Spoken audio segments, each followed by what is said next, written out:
क्या आपने कभी ऐसा महसूस किया है कि आप सही एनालिसिस करते हैं, फिर भी लॉस हो जाता है?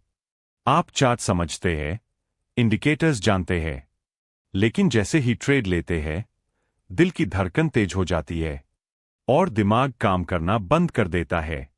कभी जल्दी प्रॉफिट बुक कर लेते हैं और बाद में रिग्रेट होता है।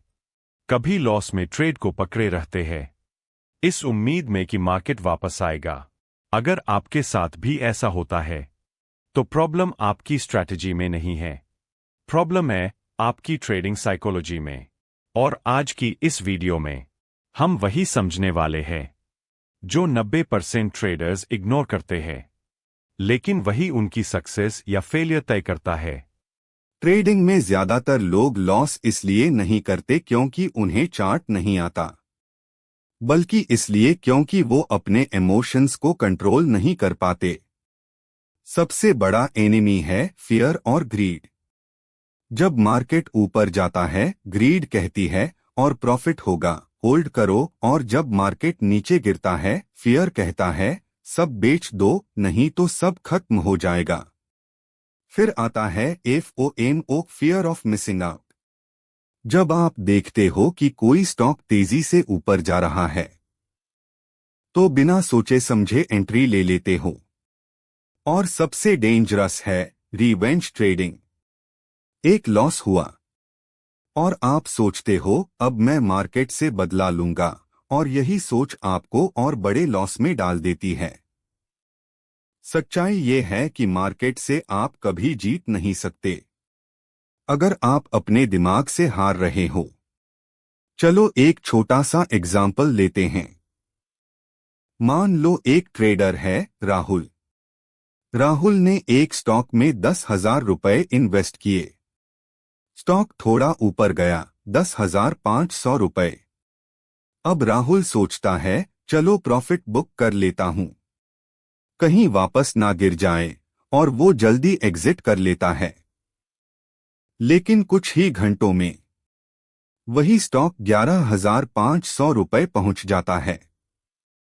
अब राहुल को रिग्रेट होता है, काश होल्ड किया होता। अगले दिन राहुल फिर एक ट्रेड लेता है। इस बार स्टॉक नीचे गिरने लगता है, लेकिन राहुल एग्जिट नहीं करता। वो सोचता है वापस ऊपर आएगा, और वो लॉस को होल्ड करता रहता है। 10,000 रुपए का ट्रेड 8,000 रुपए तक गिर जाता है। देखा आपने, प्रॉफिट में जल्दी एग्जिट और लॉस में होल्ड। यही सबसे कॉमन गलती है, और यही ट्रेडिंग साइकोलॉजी का सबसे बड़ा ट्रैप है। राहुल ने पूछा, कैसे संकेत? उस ट्रेडर ने चार्ट खोला और एक कैंडल दिखाते हुए कहा, जब मार्केट गिर रहा होता है और अचानक ये कैंडल बनती है, तो समझ जाओ कि अब खेल बदल सकता है। वो कैंडल थी हैमर कैंडलस्टिक। हैमर कैंडल दिखने में एक हथौड़े जैसी होती है। इसकी खासियत क्या होती है? इसका छोटा सा बॉडी होता है ऊपर की तरफ, नीचे एक लंबी शैडो होती है, और ऊपर शैडो बहुत छोटी या ना के बराबर होती है। ये हमें क्या बताती है? ये बताती है कि मार्केट में सेलर्स ने कीमत को नीचे धकेला, लेकिन बायर्स ने अंत में आकर उसे वापस ऊपर खींच लिया। मतलब सेलर्स कमजोर पड़ रहे हैं और बायर्स धीरे धीरे कंट्रोल ले रहे हैं। राहुल को ये चीज समझ में आने लगी। उसने पहली बार महसूस किया कि मार्केट रैंडम नहीं है, बल्कि हर मूव के पीछे एक कहानी होती है। अगले दिन उसने चार्ट खोला।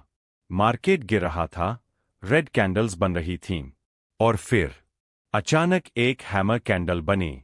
राहुल को वो बात याद आई, ये रिवर्सल का संकेत हो सकता है। उसने तुरंत ट्रेड नहीं लिया।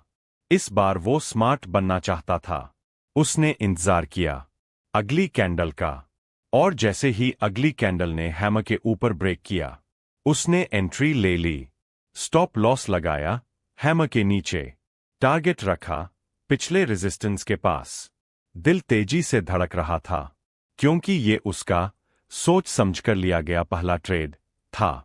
कुछ ही मिनटों में मार्केट ऊपर जाने लगा। राहुल की ट्रेड प्रॉफिट में आ गई। पहली बार उसने मार्केट को हराया नहीं, बल्कि मार्केट को समझा था। अब समझते हैं कि हैमर इतना पावरफुल क्यों होता है। जब मार्केट डाउनट्रेंड में होता है तो सेलर्स डोमिनेट कर रहे होते हैं। फिर एक कैंडल आती है जो नीचे तक जाती है, मतलब सेलर्स अभी भी पुश कर रहे हैं। लेकिन अचानक बायर्स एंटर करते हैं और कीमत को वापस ऊपर ले आते हैं। ये दिखाता है कि अब डिमांड आ रही है और सप्लाई कमजोर हो रही है। यही वजह है कि हैमर एक रिवर्सल सिग्नल बनता है।